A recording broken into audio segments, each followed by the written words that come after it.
Music boy. Ethan lived in a small apartment on the edge of a busy city with his mother, Lily. Lily worked at a local bakery. Every morning, she woke up before sunrise, put on her apron, and walked 3 blocks to the bakery. She made sure Ethan had breakfast before school and left him with a warm hug. Since Ethan's father was not around, Lily did her best to take care of Ethan's needs and give him all her love. When Ethan was around 5 years old, Lily noticed he had a special gift for music. One evening, he sat on the kitchen floor, listening to music on the radio. He began singing along, and Lily was surprised by how clear and lovely his voice sounded. She knelt down and asked, "Ethan, how do you know this song? It's your first time hearing it, right?" Ethan shrugged and answered, "I don't know, Mom. I just like the melody." From that day on, Lily encouraged Ethan to sing more often. They did not have much money, but Lily saved a little bit each week to buy a used electronic keyboard from a local thrift store.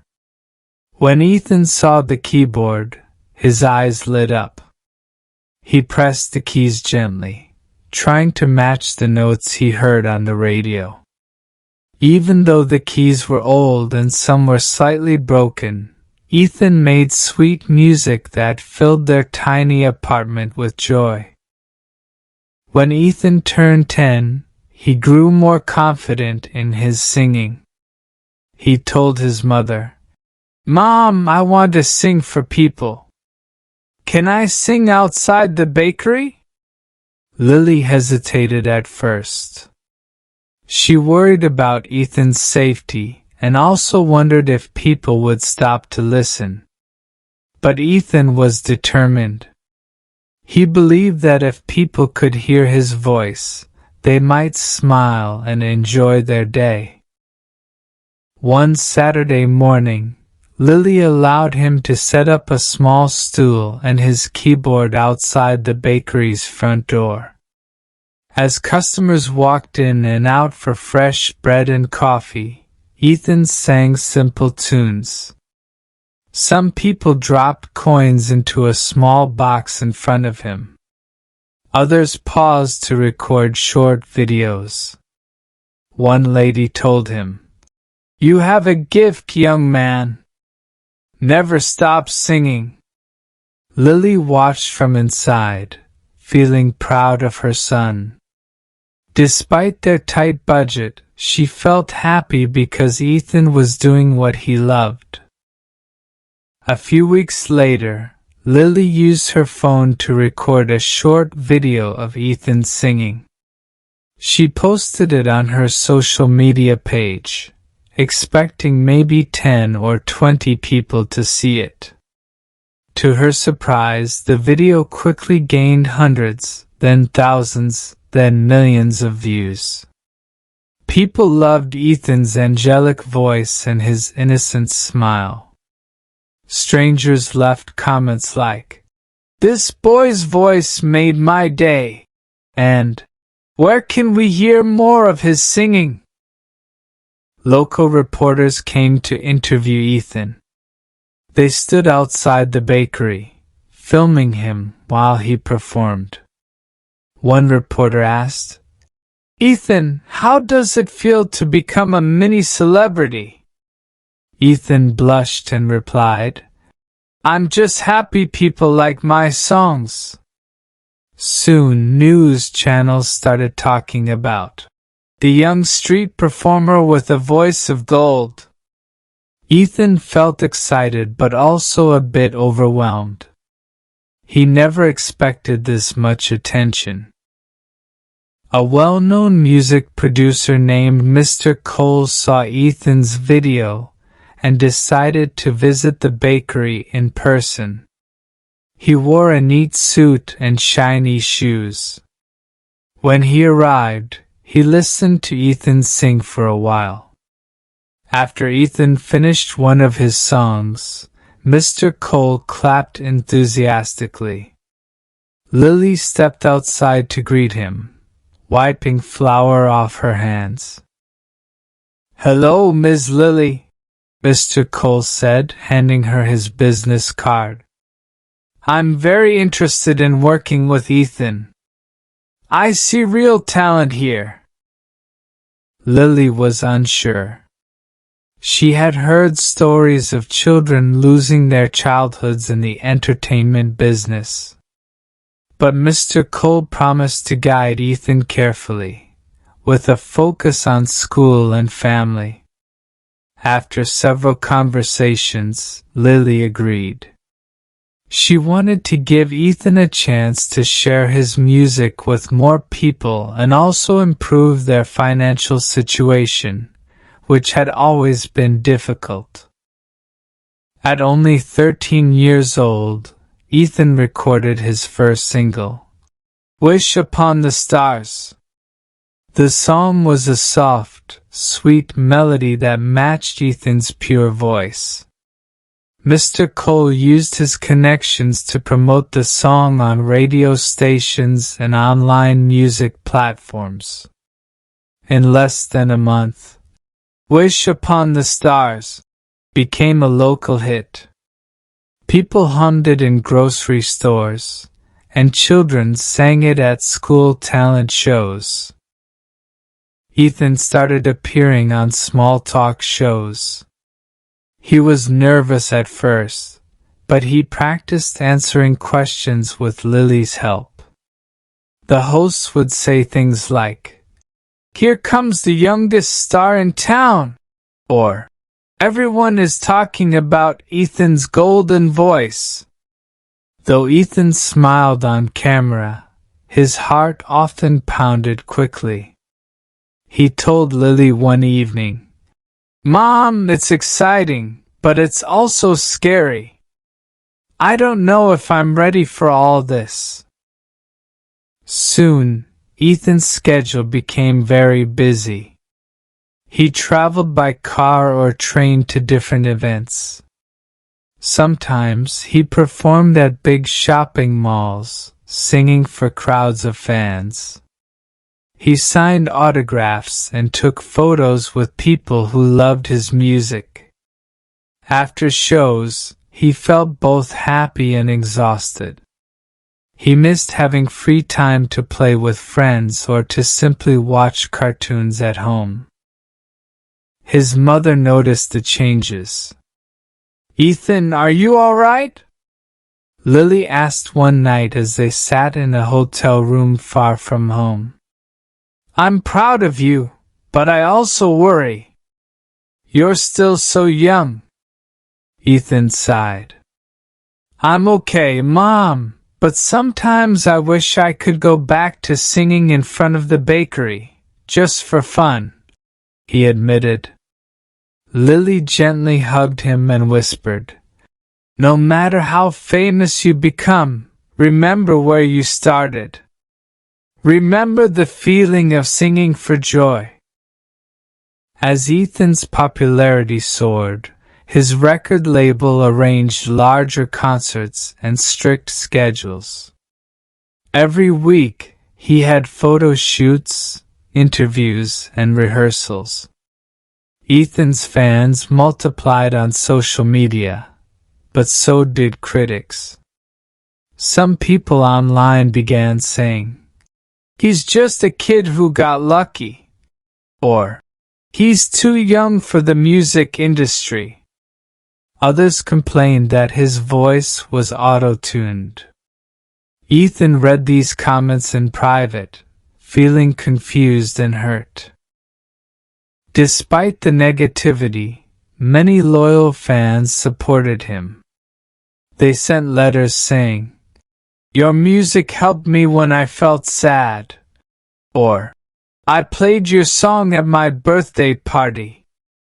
These messages made Ethan smile, but he could not forget the criticism. Sometimes, He would stare at his reflection in the dressing room mirror before a show, wondering if he was good enough. When Ethan turned 16, he experienced more pressure than ever. He had to practice new dance routines, learn new songs, and film music videos. One evening, he argued with his manager, who was pushing him to record a new pop track Ethan did not like. "I don't want to sing this song," Ethan said, clenching his fists. "It doesn't feel like me." His manager insisted. "Ethan, this track will be a hit. You have to trust the label. It's part of your contract." Ethan stormed out of the studio. He called Lily, who was at home, and said, "Mom, I'm tired. I want to make my own choices."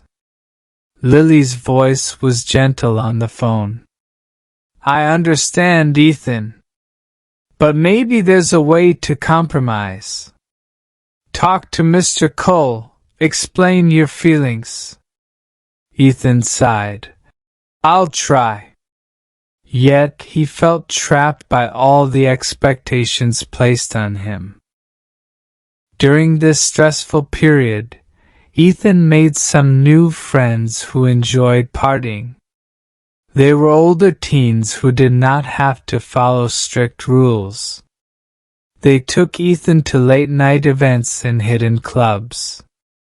At first, Ethan told himself it was just a way to relax and forget the pressure. But soon, he returned to his hotel room at 3 or 4 in the morning. He missed morning rehearsals. His manager warned him, "Ethan, this behavior can hurt your career." Instead of listening, Ethan argued, "I'm tired of being controlled." He felt like nobody respected his personal freedom. On social media, paparazzi photos surfaced of Ethan leaving a party looking tired and upset. Fans started to worry about him. Some commented, "He seems lost," while others defended him. "He's just a teenager. Give him a break." However, the media turned negative, calling him the troubled teen star.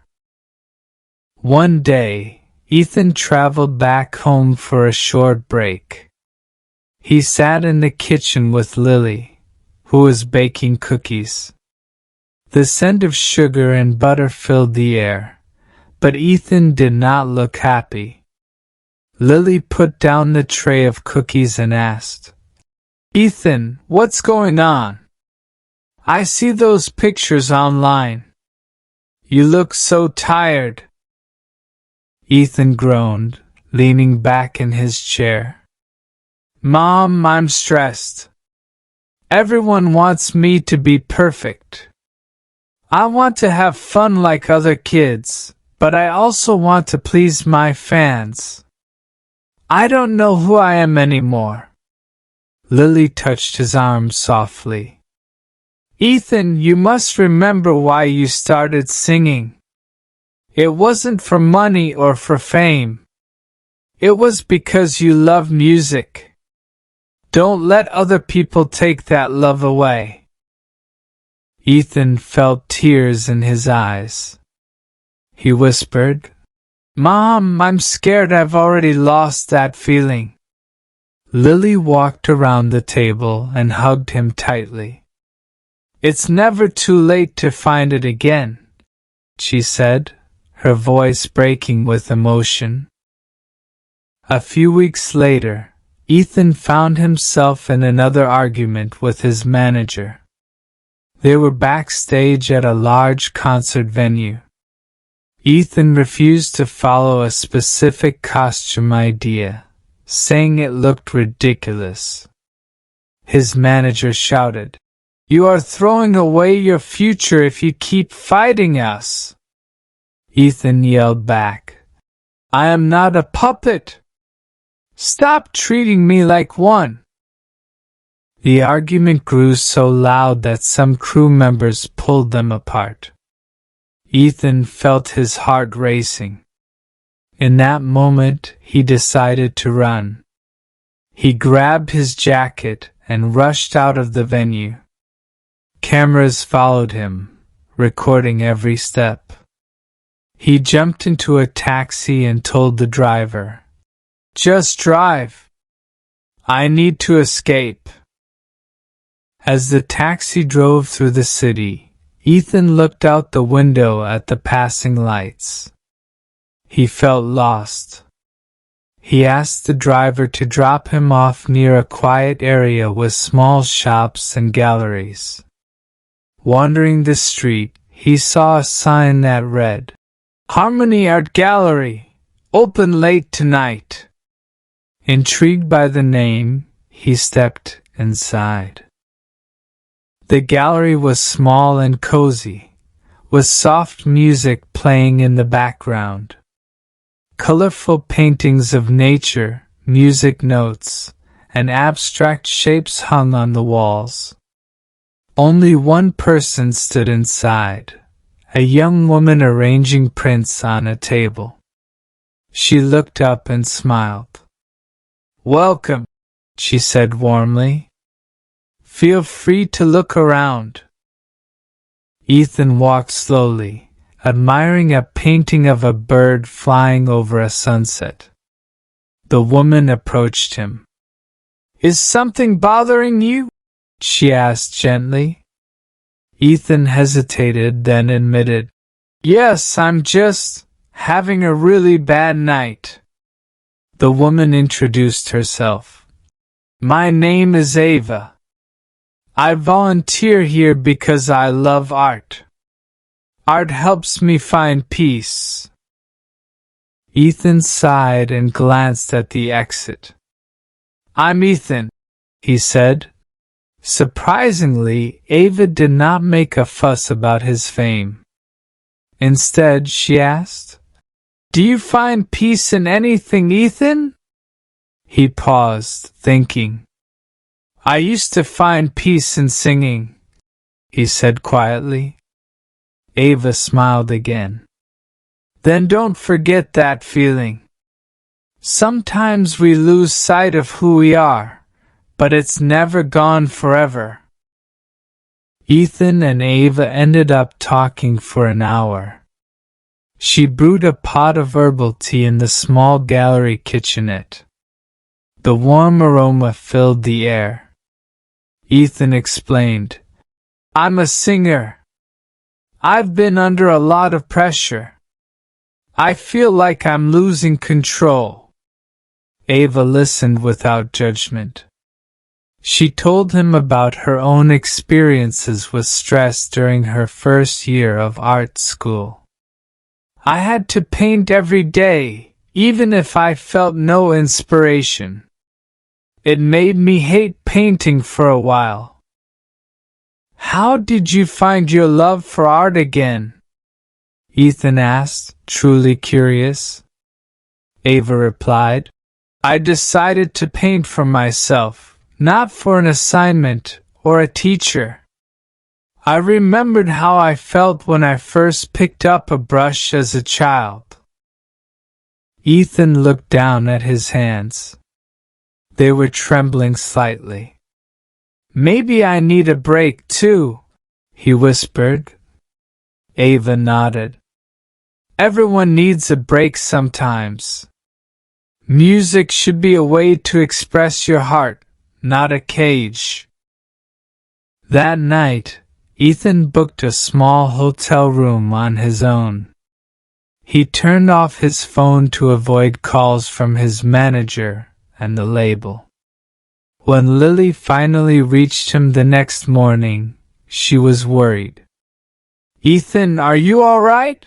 she asked, her voice shaking. "I'm okay, Mom," Ethan replied. "I just need some space.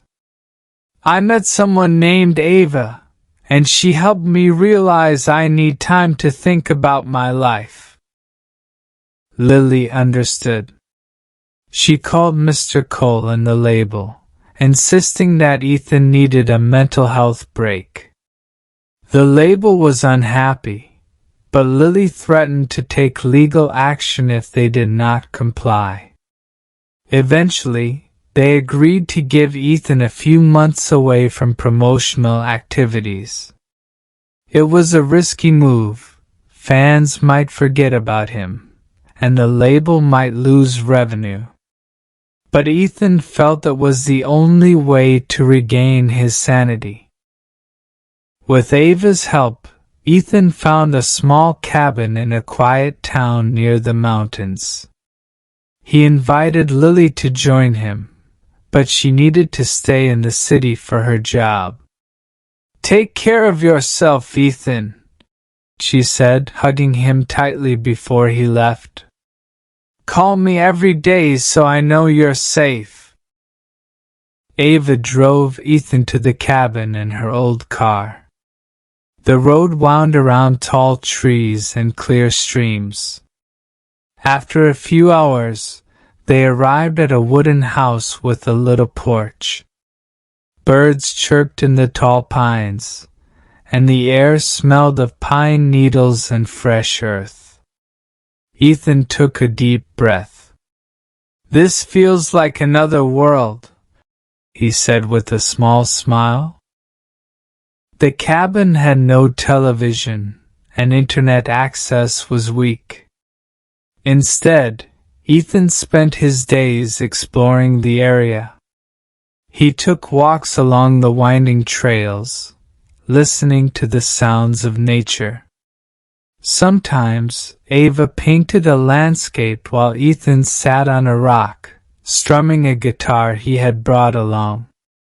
He had not written new songs in months, but inspiration slowly returned. At night, they lit a small fireplace. They cooked simple meals of pasta and vegetables, laughing when they accidentally burned the garlic. Ava would ask, "Ethan, how do you feel today?" And he would answer honestly. Sometimes he said, "I feel relaxed." Other times, "I'm still scared of what's waiting for me back in the city." Ava always listened, never pushing him to hurry up or move on before he was ready. One evening, Ethan woke up in the middle of the night with a melody in his head. He grabbed a notebook and started writing lyrics by flashlight.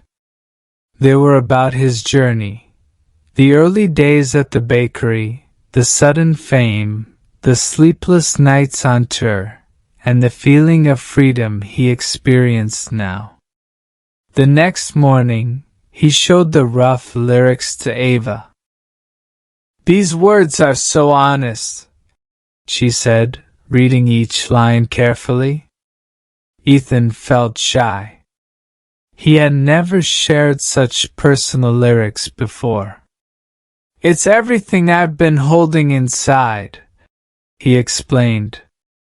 Ava handed the notebook back to him and said, "Write more if you can.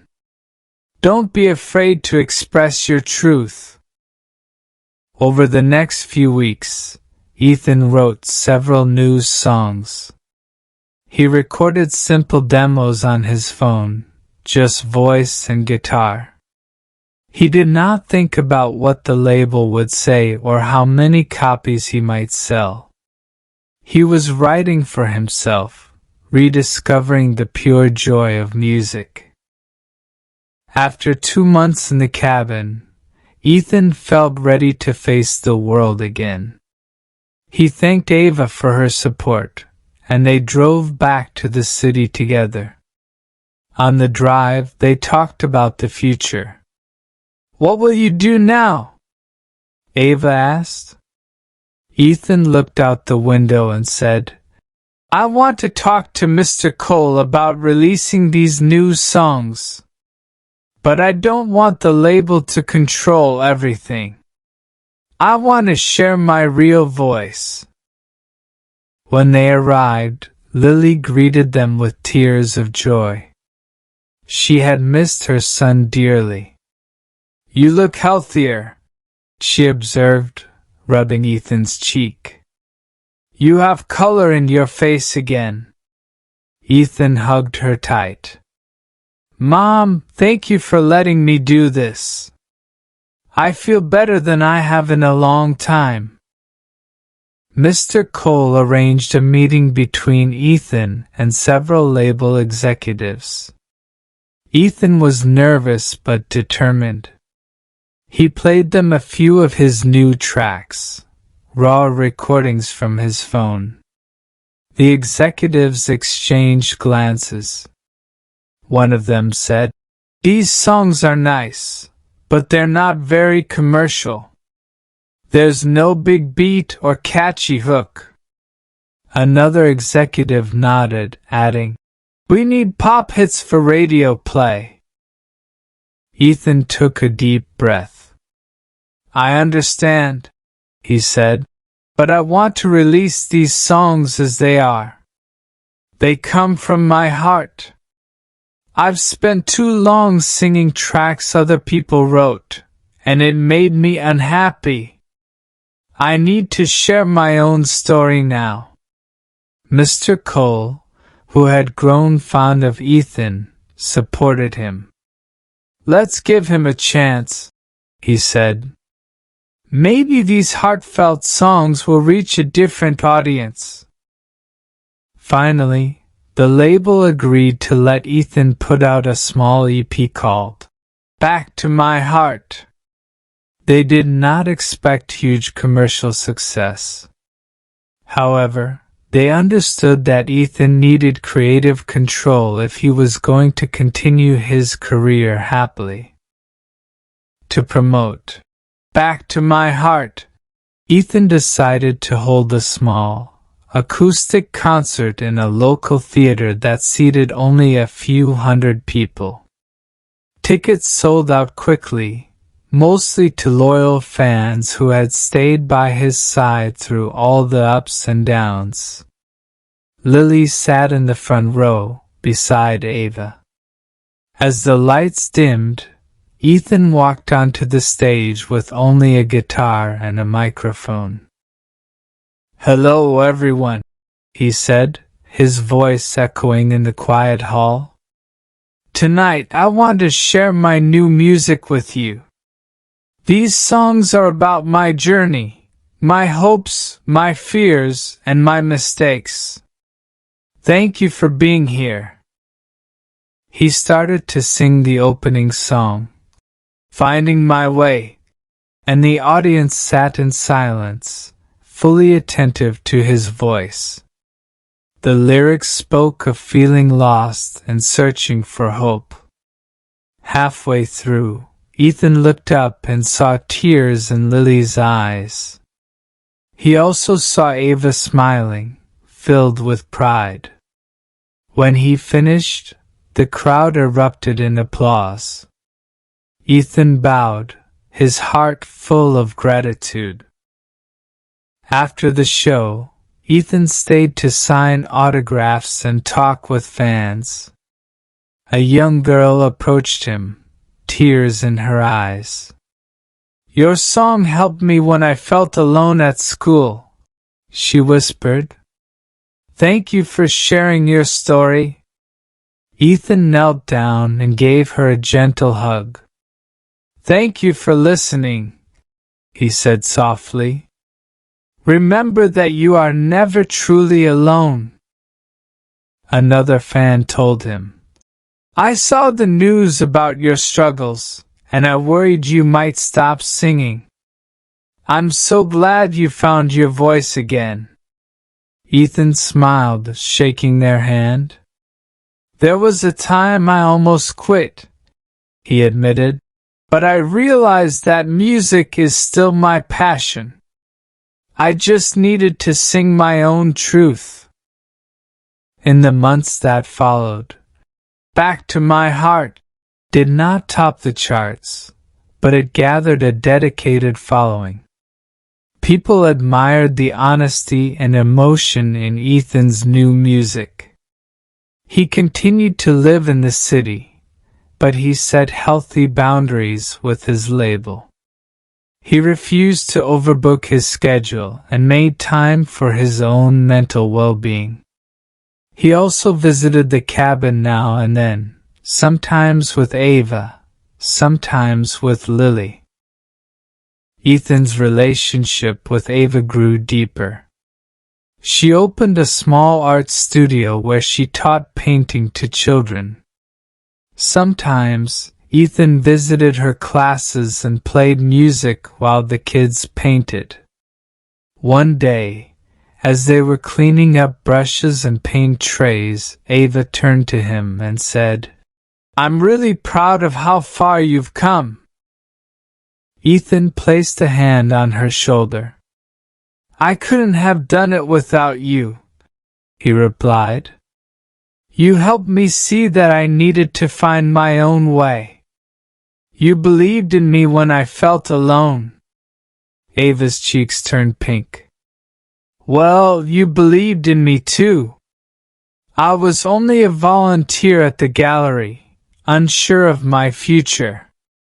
Now I have my own studio." About a year later, Ethan prepared a small surprise for Ava. He planned to propose to her at the art gallery where they first met, which had since become a favorite spot for both of them. He arranged a simple setup, a few candles, a small table with flowers, and soft guitar music playing in the background. When Ava arrived, Ethan got down on one knee. "Ava," he began, his voice trembling, "you helped me find myself when I was lost. Will you share this journey with me forever?" Tears filled Ava's eyes. "Yes," she said, her voice unsteady with emotion. "I will." They hugged, and the few people in the gallery that evening clapped and cheered. It was a moment of pure joy, a reminder of how far Ethan had come.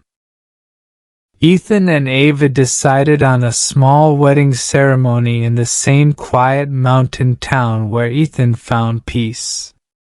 Lily baked a special cake, just like the pastries she made in the bakery years ago. Some of Ethan's close friends in the music industry came, and a few of Ava's art students attended, each carrying handmade cards. The ceremony was simple, with guitar music and heartfelt vows. Standing under the towering pines, they promised to support each other, to listen, and to continue creating art and music that come from the heart.